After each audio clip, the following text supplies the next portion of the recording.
प्यारे बच्चों नमस्कार। आप सभी का फिजिक्स गुरु के इस YouTube चैनल में स्वागत करता हूं।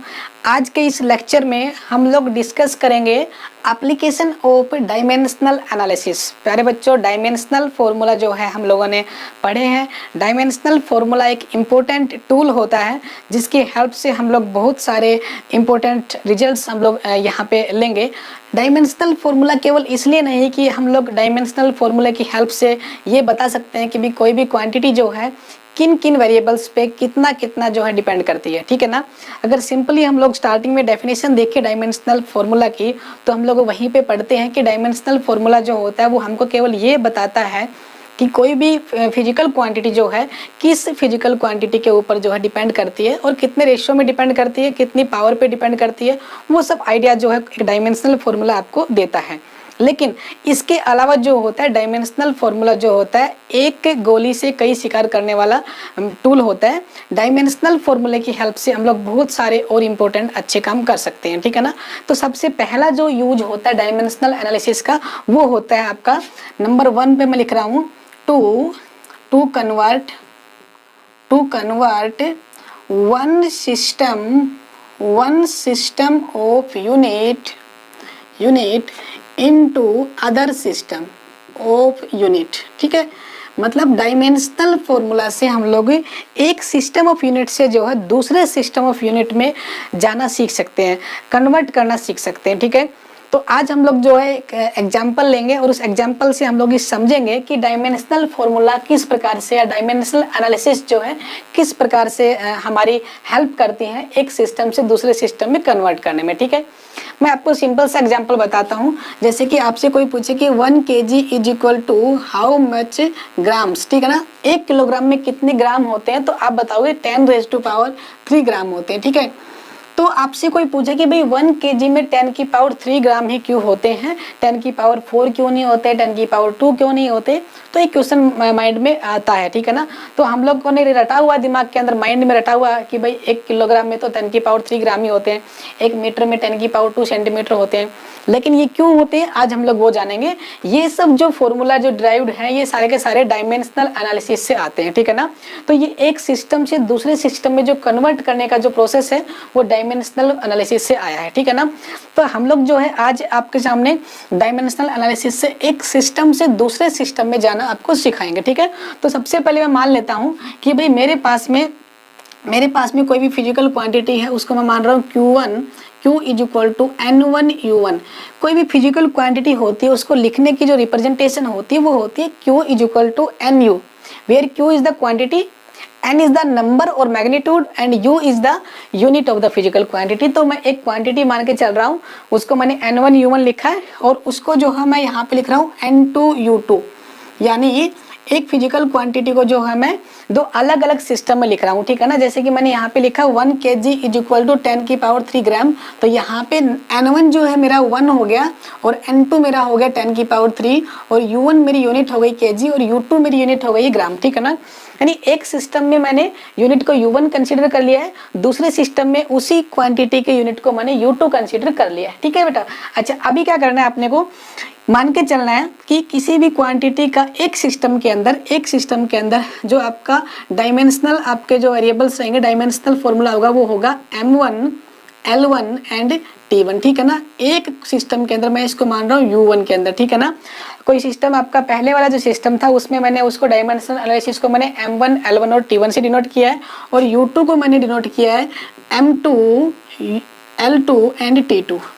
क्लियर बात, M2 L2 एंड T2। यानी ये एक सिस्टम है, ये दूसरा सिस्टम है। दोनों सिस्टम में जो डायमेंशनल फॉर्मूला जो है उसका वो M1 L1 T1 और M2 L2 T2 से मैंने रिप्रेजेंट किया है, ठीक है। अच्छा, अब बोल रहा है ये वाला कि भाई एक सिस्टम से दूसरे में जाए कैसे। भाई मान लो कि मुझे जो है इस सिस्टम के अंदर नंबर इसका पता है और यूनिट भी पता है, और दूसरे सिस्टम में उसकी यूनिट तो पता है मुझे लेकिन उसका नंबर नहीं पता। मतलब मुझे ऐसा क्वेश्चन दिया हुआ है कि भाई 1 kg is equal to how much grams, ठीक है ना। तो मुझे ये वैल्यू चाहिए, मतलब मुझे N2 चाहिए। तो according to this formula N2 is equal to क्या आना चाहिए, N2 इज इक्वल टू आना चाहिए N1 इंटू U1 अपॉन में U2, ठीक है ना। N1 into U1 upon U2, ठीक है ना। चलिए अब देखिए यहाँ पे मैं लिख रहा हूँ N2 is equal to N1 into U1 क्या है, U1 की वैल्यू हमने लिख रखी है M1 L1 T1, तो मैं यहाँ पे लिख रहा हूँ M1 L1 and T1 upon में U2 की वैल्यू कितनी है M2 L2 T2। ये डायमेंशनल फॉर्मूला है दोनों सिस्टम में अपने अलग अलग, ठीक है ना, ये लीजिए, ठीक है, मैंने यहाँ पे लिख दिया। अच्छा अब देखिए, अब मान के चलते हैं यहाँ पे ये जो आपके जो फार्मूला है ये वाले M1 L1 T1, इसके साथ साथ में मैं इनकी जो पावर है वो कंसिडर कर रहा हूँ कितनी, A B और C, और यहाँ पे कंसिडर कर रहा हूँ A B और C, ठीक है ना। भाई आपकी जो पावर है वो हमें नहीं पता कितनी, तो मैंने कोई कांस्टेंट मान लिया A B C, यहाँ पे क्या मान लिया मैंने A B C कांस्टेंट मान लिया है। तो यहाँ पे आएगा आपका A B और C, यहाँ पे आएगा A B और C, ठीक है ना। अब मैं क्या करता हूँ, इन पावर्स के हिसाब से इन वेरिएबल्स को डिफरेंट डिफरेंट कर लेता हूँ। यहाँ पे आपका N1 आएगा और ये हो जाएगा M1 अपॉन M2, इसकी पावर A मान लेते हैं, और यहाँ पे लिखता हूँ मैं L1 अपॉन में L2, इसकी पावर में B कंसिडर कर लेता हूँ, और यहाँ पे T1 अपॉन में T2, इसकी पावर में C कंसिडर कर लेता हूँ, ठीक है ना। तो मेरे पास एक फॉर्मूला बन गया है N2 is equal to N1 into M1 by M2 की power A, L1 by L2 की power B and T1 by T2 की पावर C। ये जो फॉर्मूला है ये मेरा हो गया आपका रिजल्ट, जो कि मुझे हेल्प करेगा एक सिस्टम से दूसरे सिस्टम में जाने के लिए। सिमिलरली अगर आपसे कोई पूछे कि भाई इस सिस्टम में आपसे वैल्यू पूछे कि भाई इस सिस्टम में N1 की वैल्यू बताइए, N2 की वैल्यू आपको गिवन है, तो आप फॉर्मूले को रिवर्ट कर दीजिए। N1 is equal to M2 by M1 की power A, L2 by L1 की power A and T2 by T1 की पावर A। मैं दोनों सिस्टम में आपको चेंज करना सिखाऊंगा, ठीक है ना। तो चलिए, अगर आपको फॉर्मूला याद हो गया तो हम लोग आगे चलते हैं। मैं इसको मिटा देता हूँ यहाँ पे। अब देखिए, अब मेरे लिए बहुत आसान हो गया। मुझे बोला गया कि आपको क्या निकालना है, आपको बताना है कि 1 Newton is equal to how much dyne, मतलब आपको बताना है कि 1 न्यूटन में कितने डायन होते हैं। मतलब फोर्स की एसआई सिस्टम से आपको सीजीएस सिस्टम में जाना है। आपको पता है कि जो डायन होता है वो सीजीएस सिस्टम में यूनिट होती है, और आपका जो एसआई सिस्टम में आपका न्यूटन यूनिट होती है, ठीक है। यानी आपको फोर्स का डायमेंशन फॉर्मूले की हेल्प से एक सिस्टम से, मतलब एसआई सिस्टम से सीजीएस सिस्टम में आपको जाना है, ठीक है ना। और हमने ऊपर लिखा है convert one system into other system, ठीक है। तो कन्वर्ट कर देते हैं, कोई दिक्कत नहीं है। तो चलिए क्या करेंगे बताओ, यहाँ पे अपना वही फॉर्मूला लगाएंगे। इसका नाम मान लेते हैं N1, इसका नाम U1, और यहाँ पे N2 एंड यहाँ पे U2। इसका मतलब मुझे N2 चाहिए, तो N2 का फॉर्मूला बताओ क्या आएगा। N2 is equal to N1 into M1 by M2 की power A, L1 by L2 की power B and T1 by T2 की पावर C। जैसा कि आप जानते हैं फॉर्मूला जो है आपको याद करना पड़ेगा। अब कुछ नहीं करना, देखिए हमें सबसे पहले ये पता लगाना है कि जो क्वांटिटी जिसका हमें डायमेंशनल फॉर्मूले से एक सिस्टम से दूसरे में बदलना है, पहले क्वांटिटी का पता करते हैं। तो क्वांटिटी कौन सी दे रखी है बताओ, फोर्स। आप न्यूटन और डायन को देख के आप पहचान पा रहे हो कि क्वांटिटी क्या है, फोर्स है। तो फोर्स का जो डायमेंशन फॉर्मूला वो होता है MLT-2। जैसा कि आप सब जानते हैं डायमेंशन फॉर्मूला फोर्स MLT-2। यहाँ से आप A, B और C की वैल्यू निकाल लीजिए। A की वैल्यू 1 है, B की वैल्यू भी 1 है, और यहाँ पे C की वैल्यू है -2, ठीक है ना। ये जो आपके पावर में जो आपके कांस्टेंट थे A, B और C, ये मुझे कहाँ से मिलेंगे, उस क्वांटिटी के डायमेंशन फॉर्मूले से, ठीक है ना। अगर यहाँ पे न्यूटन या डायन ना होके कोई और फॉर्मूला होता, कोई और फिजिकल क्वांटिटी होती, तो उसका डायमेंशन फॉर्मूला यहाँ पे लिख लेना, ठीक है ना। अब मुझे कुछ नहीं करना, ए पावर को पुट कर दीजिए N2 इज इक्वल टू, अब मुझे बताइए कि N1 कितना है। N1 तो मुझे पता है 1 न्यूटन।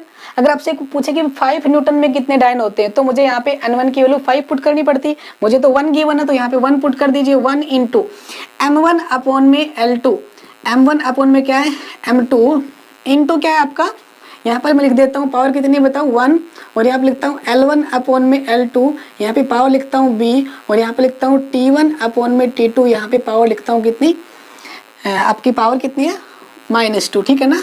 चलिए अब देखिए, ये आपका कौन सा सिस्टम है, ये आपका एसआई सिस्टम है। जो ऊपर वाला जो सिस्टम लेके चल रहा हूँ M1 L1 T1, वो एसआई सिस्टम है, और आपका M2 L2 T2 आपका सीजीएस सिस्टम है, ठीक है ना। तो जैसा कि आप जानते हैं N2 is equal to 1 into SI system में आपका जो मास होता है वो किस में होता है, केजी में होता है। तो मैं यहाँ पे लिख रहा हूँ केजी, अपॉन में मैं लिख रहा हूँ क्या, नीचे जो मास होता है वो सीजीएस सिस्टम में क्या होता है, ग्राम में होता है। तो किलोग्राम और ग्राम मैंने यहाँ पे लिख दिया है। इसकी जो पावर है वो कितनी बताओ 1 है। अच्छा लेंथ के बारे में बताओ, लेंथ की जो एसआई यूनिट होती है वो क्या होती है, मीटर होती है। अपॉन सीजीएस क्या होती है बताओ, सेंटीमीटर होती है। इसकी पावर कितनी है, 1 लगा दीजिए। अच्छा टाइम के बारे में बताइए, टाइम की जो ऐसा यूनिट क्या होती है, सेकंड। और टाइम की खास बात ये होती है, टाइम दोनों ही सिस्टम में क्या होता है, सेम यूनिट रखता है। तो पावर कितनी आएगी बताओ, -2 आएगी। क्लियर। अच्छा अब देखिए क्या होता है, ऊपर किलोग्राम और नीचे क्या है, ग्राम है। तो मैं दोनों को सेम कर सकता हूँ। मुझे पता है कि 1 किलोग्राम में कितने ग्राम होते हैं, ठीक है ना। तो 1 किलोग्राम में होते हैं 1 × 10³ ग्राम। 1 किलोग्राम में कितने ग्राम होते हैं, 10³ ग्राम होते हैं। नीचे क्या लिखा हुआ है, ग्राम लिखा हुआ है। पावर बताओ कितनी है, 1 है। सिमिलरली 1 मीटर में कितने सेंटीमीटर होते हैं, 10⁻² सेंटीमीटर होते हैं। नीचे आपका सेंटीमीटर लिखा है, पावर आपकी कितनी हो गई, 1 हो गई। और यहाँ पे दोनों में सेकंड ही है, तो सेकंड से कैंसिल हो गया, 1⁻² आ गया, ठीक है ना। इधर क्या बचा हुआ बताओ, N2 बचा हुआ है, ठीक है। अब देखिए ग्राम से ग्राम कैंसिल आउट कर दूं और सेंटीमीटर से सेंटीमीटर कैंसिल हो गया और सेकंड से सेकंड पहले ही कैंसिल हो गया था, ठीक है ना। अब जो बचा हुआ जो नंबर है उसको सोल्व कर लीजिए आप। N2 = 1 × बताइए 10 की पावर कितना बच गया, 3 बच गया। 10 की पावर 3 की पावर कितनी बताओ, 1 है। इंटू 10 की पावर कितनी बताओ, 2। 10 की पावर 2 की पावर कितनी बताओ, 1 है। इंटू 1 की पावर -2। 1 की पावर चाहे कितने भी कर दीजिए, क्या आता है, 1 ही आता है, ठीक है ना। तो मुझे मिल गया N2 = 10 की पावर 3 10 की पावर 2। बताइए 10 की पावर 3 और 10 की पावर 2 कितना होगा, बेस सेम होता है तो पावर ऐड होती है। तो यहाँ पे आएगा 10 की पावर 5, कितना आएगा, 10 की पावर 5, ठीक है ना। मुझे N2 चाहिए था, मुझे N2 मिल गया, 10 की पावर 5। तो वहां पर रिप्लेस कर दीजिए, 1 न्यूटन = 10 की पावर कितना होता है, 5 डायन होता है, ठीक है ना। तो ऐसे में एक सिस्टम से दूसरे सिस्टम में कन्वर्ट कर सकता हूँ। 1 न्यूटन में 10 की पावर 5 डायन इसलिए होते हैं क्योंकि डायमेंशनली हमको क्या करना पड़ता है, करेक्ट करना पड़ता है, ठीक है ना। तो ये हो गया आपका। सिमिलरली अगर आपसे मैं पूछता हूँ सेम क्वेश्चन कि भाई आप बताइए कि भाई 1 जूल में कितने अर्घ होते हैं, 1 जूल में कितने अर्घ होते हैं, ठीक है ना। तो ये देखिए यहाँ पे मैं लिख रहा हूँ 1 जूल में कितने अर्घ होते हैं, ठीक है ना। तो आपको निकालने हैं N2 की वैल्यू, आपको क्या निकालनी है, N2 की वैल्यू निकालनी है। तो यहाँ पे N1 आपको गिवन है, बताओ N1 कितना है, N1 आपका 1 है और N2 आपको निकालना है, ठीक है ना। फोर्स की जगह इस बार जूल किसकी यूनिट होती है भाई, जूल होती है किसकी, वर्क की यूनिट। तो यहाँ पे मैं लिख रहा हूँ वर्क, ठीक है ना। तो वर्क का डायमेंशन फॉर्मूला बता दीजिए क्या होगा, ml2t - 2, ml2t - 2 होता है बेटा, ठीक है। तो यहाँ से ए बी सी की वैल्यू बताइए क्या आएगी, कांस्टेंट की वैल्यू, ए की वैल्यू 1 है, बी की वैल्यू 2 है और सी की वैल्यू कितनी है, -2, ठीक है। बस ये चेंजमेंट आपको करने हैं, बाकी प्रोसेस सेम रहेगा। मैं थोड़ा फास्टली करता हूँ इसको। देखिए यहाँ पे आपका N2 = आएगा N1 × M1 अपॉन में M2, इसकी पावर कितनी कर दूं मैं, 1 कर दूं। यहाँ पे L1 अपॉन L2 इसकी पावर में कितनी कर दूं, 2 कर दूं। और यहाँ पे T1 अपॉन T2 की पावर में -2 कर दूं, ठीक है ना। कितना चेंज है, केवल ये चेंज है, यहाँ पे पावर पहले 1 थी अब 2 आ गई, बाकी सेम रहेगा। N2 = N1, N1 की वैल्यू कितनी है, 1 गिवन है, 1 पुट कर दीजिए इंटू M1 कितना बताओ, 1 kg और M2 कितना बताओ, ग्राम। यानी ऐसा यूनिट तो क्या होती है, किलोग्राम होती है, चीजें सभी ग्राम होती है, पहले वाली तरह ही। पावर 1 है, यहाँ पे 1 मीटर और यहाँ पे 1 सेंटीमीटर, ठीक है ना, मीटर अपॉन सेंटीमीटर, ठीक है ना। पावर कितनी बताओ, इस पर 2 पावर है और यहाँ पे आएगा सेकंड अपॉन में सेकंड, सेकंड की पावर -2 है। तो सेकंड से सेकंड कैंसिल हो गया पहले ही, ठीक है ना। यहाँ पे आएगा N2 = 1 को छोड़ दीजिए, 1 kg में कितने ग्राम होते हैं, 10 की पावर 3 ग्राम होते हैं। नीचे आपका ग्राम है ही, पावर 1 आएगी। 1 मीटर में 10 की पावर 2 सेंटीमीटर होते हैं, नीचे सेंटीमीटर बचा हुआ है, पावर 2 आएगी। और यहाँ पे 1 की पावर -2 आएगी। तो 1 की पावर -2 को हटा दीजिए, कुछ फर्क नहीं पड़ेगा, ठीक है ना। यहाँ पे आ गया आपका ग्राम से ग्राम कैंसिल कर दूं, सेंटीमीटर सेंटीमीटर कैंसिल कर दूं, तो 10 की पावर 3 × 10 की पावर 2 की पावर 2 आ गया यहाँ पे, है ना। पिछली बार पावर 1 थी तो 10 की पावर 2 ही था, इस बार 10 की पावर 2 की पावर 2 है। तो कितना आ गया बताओ, 10 की पावर 4, कितना आ गया, 10 की पावर 4। अब बताइए 10 की पावर 3 + 10 की पावर 4 कितना होगा, 10 की पावर 7 होगा। बेस सेम, पावर ऐड हो गई। मुझे N2 चाहिए था, मुझे N2 कितना मिल गया, 10 की पावर 7। तो यहाँ पे मैं लिख देता हूँ 1 जूल = 10 की पावर 7 अर्घ, ठीक है ना। 1 जूल में 10 की पावर कितने अर्घ होते हैं भाई, 10 की पावर 7 अर्घ होते हैं। तो इसी प्रकार से हम लोग जो है एक सिस्टम से दूसरे सिस्टम में जा सकते हैं। अब आपके लिए छोटा सा होमवर्क है, आपको पता लगाना है एक अर्घ में कितने जूल होते हैं, एक अर्घ में कितने जूल होते हैं, एक डायन में कितने न्यूटन होते हैं, ठीक है ना। आंसर आएगा 10 की पावर -7, 10 की पावर -5, ठीक है ना। आपको डायमेंशनली दोनों क्वेश्चंस को चेक करना है। बस इस बार क्या है, यहाँ पे आपकी सीजे सिस्टम है, वहाँ पे आपका एसआई सिस्टम है, तो आपको m2/m1 करना पड़ेगा, या फिर आप m1 m2 कर लीजिए, लेकिन जब आपको वैल्यूज पुट करनी है तो पहले एसआई की पुट करनी नहीं है, इस बार पहले सीजेस की पुट करनी है, ठीक है ना। तो ये था आपका एप्लीकेशन, पहली एप्लीकेशन डायमेंशनल एनालिसिस की। हम लोग एक सिस्टम से दूसरे सिस्टम में बहुत ही आसानी से जा सकते हैं, ठीक है बच्चों। चलो अब हम लोग बात करते हैं इसकी सेकेंड एप्लीकेशन की। सेकेंड एप्लीकेशन भी बहुत इंटरेस्टिंग है। सेकेंड एप्लीकेशन होती है टू चेक द फॉर्मूला। कोई भी फॉर्मूला गिवन होता है फिजिक्स के अंदर, वो फॉर्मूला जो होता है जब तक डायमेंशनली करेक्ट नहीं होता तब तक हम उसको सही नहीं मानते हैं, ठीक है ना। तो आपको अगर कोई फॉर्मूला गिवन है और आपसे ये पूछा जाए कि भाई ये फॉर्मूला गलत है या सही है, यानी उसको चेक करना है, उसकी करेक्टनेस चेक करनी है, तो हम लोग उसकी करेक्टनेस को चेक कर सकते हैं बाय यूजिंग डायमेंशनल एनालिसिस। इसको हम लोग बोलते हैं प्रिंसिपल ऑफ होमोजेनिटी। क्या बोलते हैं? प्रिंसिपल ऑफ होमोजेनिटी यूज करते हैं। प्रिंसिपल ऑफ होमोजेनिटी का मतलब होता है किसी भी गिवन फॉर्मूले के अंदर लेफ्ट हैंड साइड और राइट हैंड साइड के डायमेंशनल फॉर्मूले बिल्कुल एग्जैक्टली इक्वल होने चाहिए, तो वो फार्मूला डायमेंशनली करेक्ट है, अदरवाइज वो गलत है। जैसे कि मैं फॉर्मूला लिख रहा हूँ F is equal to mv। F is equal to जो mv फॉर्मूला है उसको चेक करना है। तो आपको वैसे भी पता है F is equal to ma होता है, ये फॉर्मूला गलत है, साफ दिख रहा है, ये फॉर्मूला सही नहीं है, ठीक है ना। फिर भी अपने को चेक करना होगी फॉर्मूला सही है कि गलत है, तो हम लोग क्या करेंगे, किसी भी गिवन फॉर्मूला के लेफ्ट हैंड साइड के जो डायमेंशनल फॉर्मूले हैं वो लिख लेंगे, राइट हैंड साइड के डायमेंशन फॉर्मूला लिख लेंगे, दोनों को कंपेयर करेंगे। अगर दोनों इक्वल आ जाते हैं इसका मतलब वो क्या है, बिल्कुल सही है, अदरवाइज गलत है, ठीक है ना। तो ये तो सिंपल सा फॉर्मूला हो गया। हम लोग जो है कोई एक अच्छे से फॉर्मूला लेके चेक करके देखते हैं। यहाँ पे मैं लिख रहा हूँ क्या, यहाँ पे मैं लिख देता हूँ lambda is equal to h upon में mv।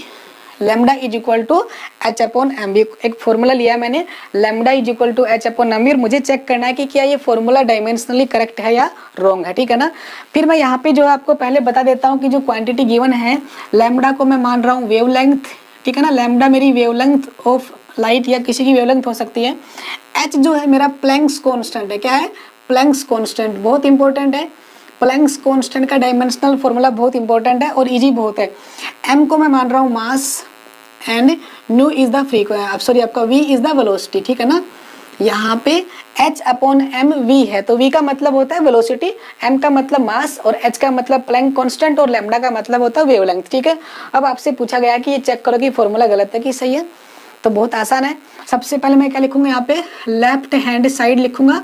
तो लेफ्ट हैंड साइड का जो डायमेंशन फॉर्मूला है वो क्या होता है, m0 L1 T0। हम जानते हैं कि जो वेवलेंथ होती है वो एक लेंथ की तरह बिहेव करती है, मतलब एक लेंथ ही होती है, और लेंथ के लिए जो डायमेंशन फॉर्मूला होता है वो L होता है, ठीक है ना। तो मैं यहाँ पे अच्छा लिखने के लिए मैं यहाँ पे m0 L1 और T0 लिख रहा हूँ ताकि फॉर्मूला अच्छा लगे, ठीक है। इसको हम लोग इक्वेशन फर्स्ट मान लेते हैं। अब प्रिंसिपल ऑफ होमोजेनिटी बोलते हैं कि राइट हैंड साइड का जो फॉर्मूला है वो भी यही आना चाहिए। तो राइट हैंड साइड में आपका h अपॉन में क्या लिखा हुआ है, mv लिखा हुआ है। तो मैं डायमेंशन फॉर्मूला चेक करता हूँ, प्लैंक्स कांस्टेंट का, मास का और वेलोसिटी का, और सोल्व करता हूँ। रिजल्ट अगर सेम आता है तो फॉर्मूला सही है। देखिए प्लैंक कांस्टेंट को याद कीजिए, प्लैंक कांस्टेंट का फॉर्मूला हम लोग निकालते थे E is equal to h nu formula से। E is the energy, h is the Planck constant and nu is the frequency of light, ठीक है। तो यहाँ से मैं प्लैंक कांस्टेंट का फॉर्मूला निकालता हूँ E अपॉन में न्यू, E अपॉन में न्यू। फ्रीक्वेंसी जो होती है वो टाइम का रेसिप्रोकल होती है, ये 9th में सीखा हमने। फ्रीक्वेंसी होती है वो टाइम का रेसिप्रोकल होती है। तो मेरे पास प्लैंक कांस्टेंट का फॉर्मूला आ गया एनर्जी इंटू टाइम। क्या आ गया? Energy into time. जैसा कि आप जानते हैं एनर्जी का डायमेंशन फॉर्मूला क्या होता है, ml2t-2। क्या होता है? ml2 और t-2 होता है, इनटू अपॉन में। देखिए अपॉन में क्या है, बहुत सिंपल है, मास का डायमेंशन फॉर्मूला m होता है और वेलोसिटी का डायमेंशन फॉर्मूला LT-1 होता है, जैसा कि हम सब जानते हैं, ठीक है। मैंने राइट हैंड साइड के सभी क्वांटिटी के डायमेंशन फॉर्मूले लिख लिए। अब इसको सोल्व कर लेते हैं। मास से मास कैंसिल हो गया, कैंसिल होना भी चाहिए था, मुझे मास नहीं चाहिए था। अच्छा अब लेंथ से जो है एक लेंथ कैंसिल हो गई है, मैं भी यही चाहता था कि एक लेंथ कैंसिल हो जाए, एक लेंथ बचे, एक ही बची हुई है। अच्छा टाइम के मामले में और देखो, अब जो यहाँ पे जो टाइम है आपका टाइम जो आपका है, एनर्जी का डायमेंशन फॉर्मूला, यहाँ पे मैंने कुछ गड़बड़ किया ना, एनर्जी का डायमेंशन फॉर्मूला मैंने लिखा है ml/t-2 और टाइम का डायमेंशन फॉर्मूला होता है t, ये मैंने नहीं लिखा था, ठीक है ना। टाइम का डायमेंशन फॉर्मूला होता है t, ठीक है ना। चलिए अब देखिए यहाँ पे t की पावर कितनी है, t की पावर -1, ऊपर जाके +1 हो जाएगी, तो यहाँ पे t और t कितना हो गया, t की पावर 2 हो गया और ये t की पावर -2 है, ठीक है ना। तो ये सब t आपस में क्या हो जाएंगे, कैंसिल हो जाएंगे। मेरे पास बचेगा ओनली l, मेरे पास ओनली क्या बचेगा, l बचेगा। तो इसको अच्छा दिखने के लिए मैं यहाँ पे m0 l1 और t0 लिख देता हूँ, तो मेरे पास आएगा m0 l1 t0। इसको इक्वेशन सेकंड मान लेता हूँ। जैसा कि आप देख पा रहे हैं कि लेफ्ट हैंड साइड और राइट हैंड साइड के डायमेंशन फॉर्मूले एक दूसरे को क्या कर रहे हैं, इक्वल कर रहे हैं। इसका मतलब जो गिवन फॉर्मूला जो मैंने लिखा था वो बिल्कुल क्या है, करेक्ट है। डायमेंशनली अगर करेक्ट होगा तो फॉर्मूला बिल्कुल सही होगा, ठीक है ना। तो इस प्रकार से आपको कोई भी फॉर्मूला दिया जाएगा तो आप उसको डायमेंशनली चेक कर सकते हैं कि वो गलत है कि सही है, ठीक है ना। अब देखिए ये लीजिए इसकी थर्ड एप्लीकेशन, डायमेंशनल फॉर्मूला की जो है थर्ड एप्लीकेशन सुनिए क्या होती है। नंबर 3 पे टू फाइंड द डायमेंशनल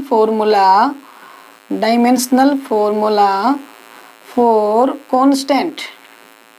अगर आपके फॉर्मूले के अंदर कोई कांस्टेंट क्वांटिटी दी हुई है और हमें ये नहीं पता उस कांस्टेंट क्वांटिटी का डायमेंशनल फॉर्मूला क्या होगा, तो वो डायमेंशन फॉर्मूला भी हम लोग जो है इसकी हेल्प से निकाल सकते हैं, ठीक है ना।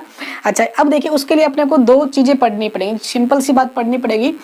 एक तो मैं यहाँ पे लिख रहा हूँ कि L प्लस का L is equal to L and L minus L is equal to L। इसका क्या मतलब हुआ कि अगर मैं किसी भी फिजिकल क्वांटिटी के अंदर कोई दूसरी फिजिकल क्वांटिटी ऐड करता हूँ तो फिजिकल क्वांटिटी की यूनिट सेम रहती है। जैसे कि मैंने लेंथ में लेंथ ऐड की तो मेरे पास लेंथ ही रहेगी। अगर मैं L में L ऐड करता हूँ तो 2L नहीं होगा, पहली बात ध्यान रखना है।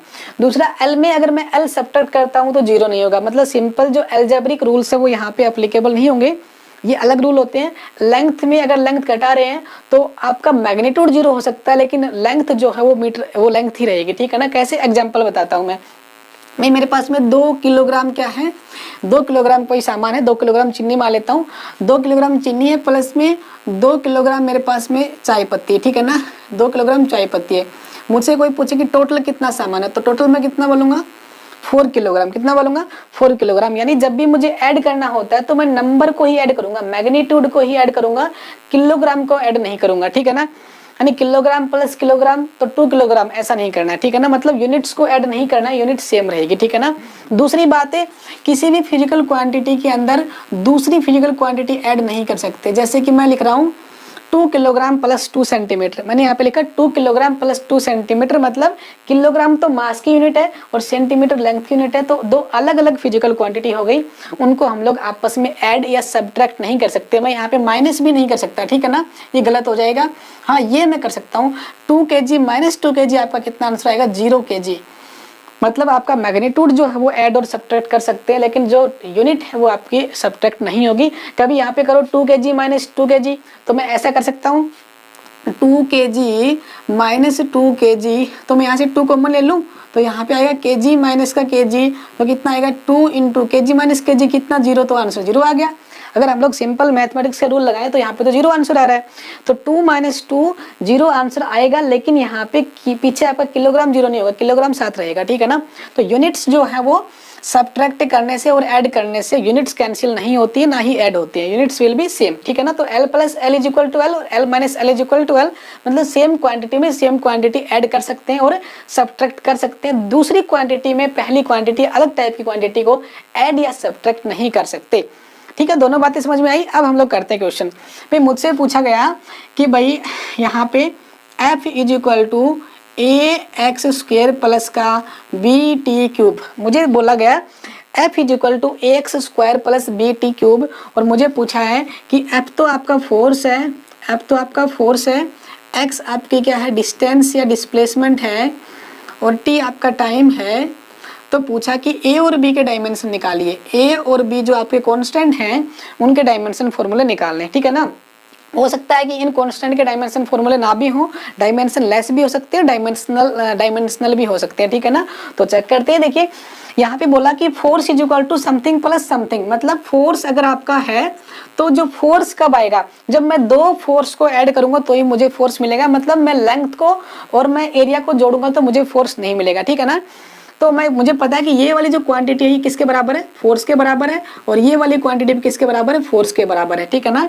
तो तीनों ही फोर्स है, मतलब ये फोर्स ही होगा कंप्लीट मिलके, क्योंकि फोर्स में फोर्स ऐड करूंगा तो ही फोर्स मिलेगा, एनर्जी में मैं मोमेंटम जोड़ूंगा तो मुझे फोर्स नहीं मिलेगा, यानी सेम क्वांटिटी में सेम ही ऐड कर सकते हैं। एक बात आपको और बता देता हूँ कि मैं दो फिजिकल क्वांटिटी को मैं डिवाइड कर सकता हूँ, 2 kg प्लस 1 मीटर, ठीक है ना। 2 kg प्लस 1 मीटर, यानी मतलब 2 kg डिवाइडेड बाई 1 मीटर, तो मैं डिवाइड कर सकता हूँ दो अलग अलग क्वांटिटी को, ये मास की यूनिट है, ये आपकी लेंथ की यूनिट है, तो डिवाइड कर सकता हूँ और मैं मल्टीप्लाई भी कर सकता हूँ। 2 kg इंटू 1 मीटर पर सेकेंड, ये किसकी यूनिट है, स्पीड की यूनिट है, ये आपकी मास की यूनिट है। दो अलग अलग फिजिकल क्वांटिटी स्पीड और मास, मैं दोनों की मल्टीप्लाई कर सकता हूँ, तो ये आपका आएगा m इंटू वी, आपका मोमेंटम, ठीक है ना। मल्टीप्लाई डिवाइड में कोई दिक्कत नहीं है, प्लस माइनस में दिक्कत है, ठीक है। यहाँ पे तो प्लस हो रहा है, इसका मतलब force is equal to force plus force, तो दोनों फोर्स को मैं F1 F2 मान लूँ, इसका मतलब ये भी फोर्स है और ये भी फोर्स है, तो ये तो फोर्स आएगा ही। अब बताइए कि इस इक्वेशन से F1 कितना आएगा, F1 मेरा आएगा ax² आएगा, और मेरा F2 कितना आएगा, F2 bt³ आएगा। कंपेयर कर लीजिए आप। अब देखिए F1 तो फोर्स है और x आपकी कौन है, डिस्टेंस है, तो a बच गया, तो मैं इस a का डायमेंशन निकाल सकता हूँ कि नहीं, आराम से निकल आएगा। x² को यहाँ पे ले आइए, F1 अपॉन में x² is equal to a, F1 upon x² is equal to a का डायमेंशन निकालना हो तो फोर्स का डायमेंशन पुट कर दीजिए और डिस्प्लेसमेंट का पुट कर दीजिए, आ जाएगा।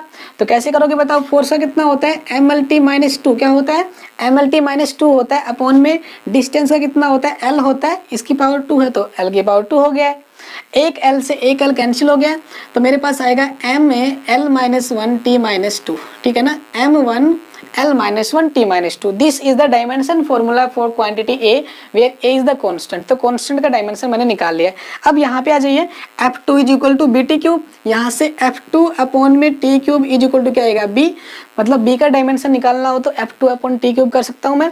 F2 आपका फोर्स है, फोर्स कितना होता है mlt-2 होता है, अपॉन में t क्या होता है, टाइम, टाइम की पावर कितनी है, 3 है, तो इसको सोल्व कर लीजिएगा आप। टाइम की पावर कितनी है, 3, ऊपर जाके क्या हो जाएगी, -3, तो mlt-5, ठीक है ना। एक पावर पहले से कितनी पावर है, -2, -3, ऊपर जाके क्या हो जाएगी, -5, तो मेरे पास डायमेंशन फॉर्मूला फॉर बी क्या आ गया, mlt-5, ठीक है ना। तो ए और बी के डायमेंशंस में निकाल सकता हूँ इस तरीके से, ठीक है।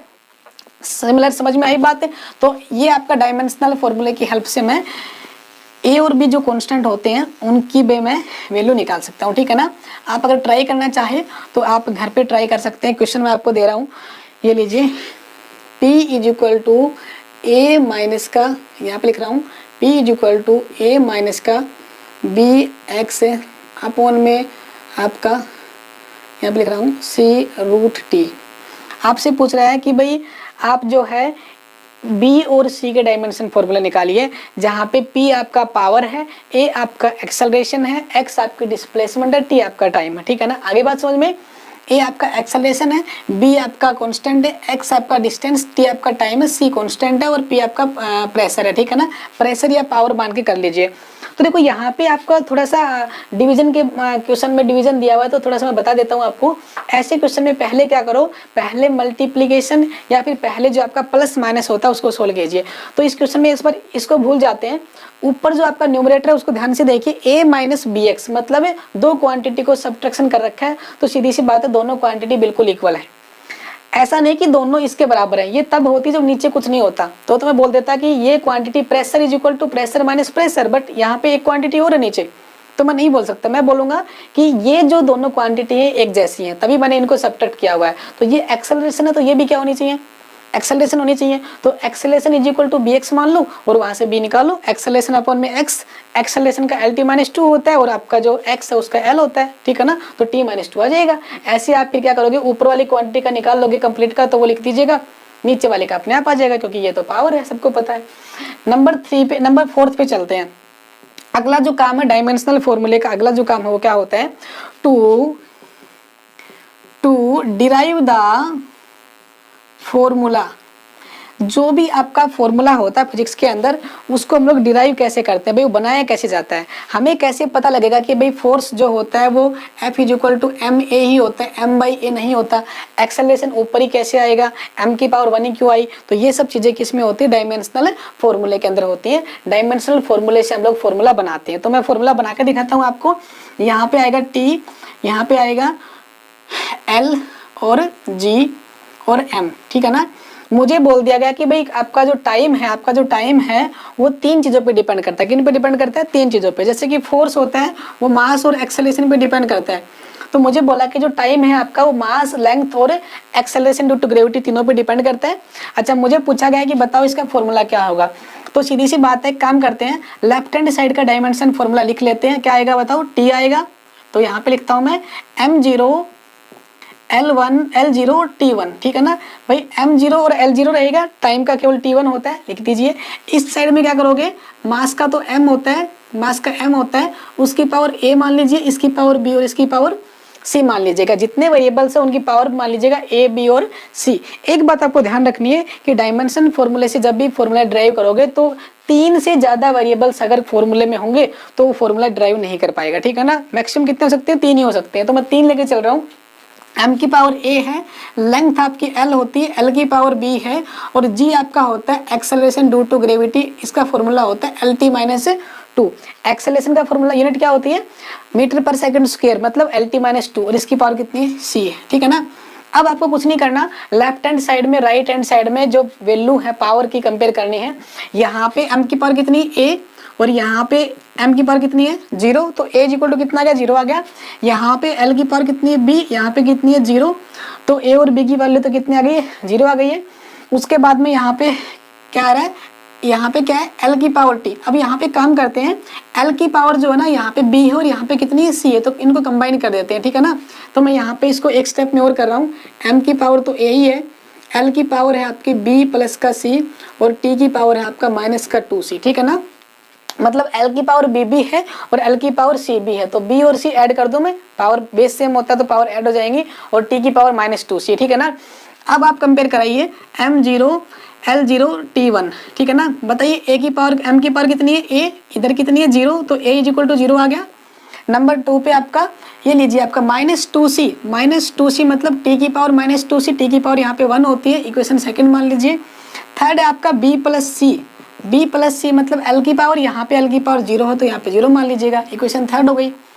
इन तीनों इक्वेशन को सोल्व कर लीजिए, a और b और c की वैल्यू निकाल लीजिए, वहाँ पे पुट कर दीजिए। अभी कर देते हैं, देखो a की वैल्यू तो सीधा कितनी आ रही है, 0 आ रही है, मतलब इस m की पावर कितनी आएगी, 0 आएगी, मतलब मास पे डिपेंड नहीं करता ये टाइम, ठीक है ना। सेकंड वन यहाँ से निकालो, यहाँ से क्या आएगा, c is equal to minus 1/2। c की वैल्यू कितनी आएगी बताओ, माइनस 1/2 आएगी, तो मतलब c की वैल्यू भी आ गई। c की पता चल गई तो b की वैल्यू यहाँ से निकाल सकते हैं, b माइनस का 1/2 इज इक्वल टू 0 और b इज इक्वल टू कितना आएगा 1/2। b की वैल्यू आ गई प्लस 1/2, कितना आ गया प्लस 1/2। a की वैल्यू आ गई 0, c की वैल्यू आ गई माइनस 1/2। तीनों वैल्यू उठा के फॉर्मूले में पुट कर दीजिए। फॉर्मूला मेरा क्या है, t प्रोपोर्शनल टू m की पावर 0 और यहाँ पे l की पावर कितनी है 1/2 और g की पावर कितनी है माइनस 1/2, ठीक है। यहाँ पे देखो m की पावर 0 तो हटा दो, यहाँ से डिपेंड ही नहीं कर रही मास पे, तो यहाँ पे l अपॉन में क्या आएगा, g आएगा, इसके रूट लगा दूं भाई। l की पावर 1/2 प्लस की है, g की वैल्यू माइनस 1/2, नीचे लेके जाओगे प्लस 1/2, तो l/g का रूट कर दूं, तो मेरे पास टाइम का फॉर्मूला बन गया है t is equal to l/g, ठीक है ना। अगर इस प्रोपोर्शनलिटी के साइन को हटाता हूँ तो मेरे पास आएगा t इज इक्वल टू एक कॉन्स्टेंट 2π l/g, ठीक है ना। ये जो कांस्टेंट है ये 2π कहाँ से आया, इसके बारे में डायमेंशन फॉर्मूले को नहीं पता, ठीक है ना। ये हम लोगों ने अपनी मर्जी से लगाया है, इस कांस्टेंट के बारे में डायमेंशन फॉर्मूला कुछ भी नहीं बताता।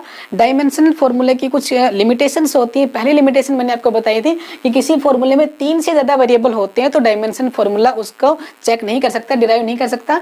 दूसरा, किसी भी फॉर्मूले के अंदर आपके जो कांस्टेंट आते हैं आपके a b pi x y a b c, उनके बारे में ये नहीं बताता है कि कांस्टेंट कितना आएगा। वो कांस्टेंट मैंने अपनी मर्जी से लिखा है, अदरवाइज मुझे यहाँ पे कांस्टेंट के करना पड़ता है, ठीक है ना। क्योंकि मुझे पता है कि सिंपल पेंडुलम का जो टाइम पीरियड होता है वो 2π√l/g होता है, where l is the length of the pendulum. मेरे पास एक पेंडुलम है, सिंपल पेंडुलम, उस पेंडुलम की जो लेंथ है वो l है, तो उसका जो टाइम पीरियड होता है वो इतना होता है। तो मुझे फॉर्मूला याद था, इसलिए 2π l/g, अदरवाइज इस कॉन्स्टेंट के बारे में डायमेंशनल एनालिसिस कुछ भी नहीं बताती है। तीसरी लिमिटेशन ये है, किसी फॉर्मूले के अंदर sine theta, cos theta, logarithm के फंक्शन आ जाए, एक्सपोनेंशियल के फंक्शन आ जाए, उनके बारे में भी डायमेंशनल फॉर्मूला कुछ भी नहीं बताता है। तो ये कुछ लिमिटेशन है इसकी। अदरवाइज आपका फॉर्मूला यहाँ पे पता चल गया। टाइम पीरियड जो होता है L की पावर 1/2 पे डिपेंड करता है और G की पावर -1/2 पे डिपेंड करता है, मास पे डिपेंड नहीं करता। हमने फॉर्मूला ड्राइव कर दिया है। तो ये आपकी लास्ट एप्लीकेशन थी। डायमेंशनल फॉर्मूले की हेल्प से हम लोग ये डिफरेंट तरीके से हम लोग क्या कर सकते हैं, यूज कर सकते हैं और ये हमारे लिए बहुत हेल्पफुल होते हैं। कोई भी फॉर्मूला ड्राइव करना हो तो हम लोग इसकी हेल्प से कर सकते हैं। तो आगे जब सिलेबस में चलेंगे तो हम लोग कई बार इसका यूज करेंगे, डायमेंशनल फॉर्मूले का, इस एनालिसिस का यूज करेंगे फॉर्मूले को ड्राइव करने के लिए, ठीक है। तो ये थी आपकी कुछ एप्लीकेशन डायमेंशनल फॉर्मूले की। अगली वीडियो में जो है हम लोग कुछ अच्छी प्रॉब्लम्स जो है डायमेंशनल फॉर्मूले से रिलेटेड करेंगे और फिर हम लोग आपको एरर में लेके चलेंगे, ठीक है ना। तब तक के लिए thank you, have a nice day. जुड़े रहिए हमारे इस चैनल से, अपने दोस्तों के साथ में जो हमारे चैनल को लाइक कीजिए, शेयर कीजिए, सब्सक्राइब कीजिए और अपने बेल जो आइकन है उसको दबा दीजिए बटन को, ताकि आपको नई वीडियो पे नोटिफिकेशन मिल जाए। Thank you, have a nice day.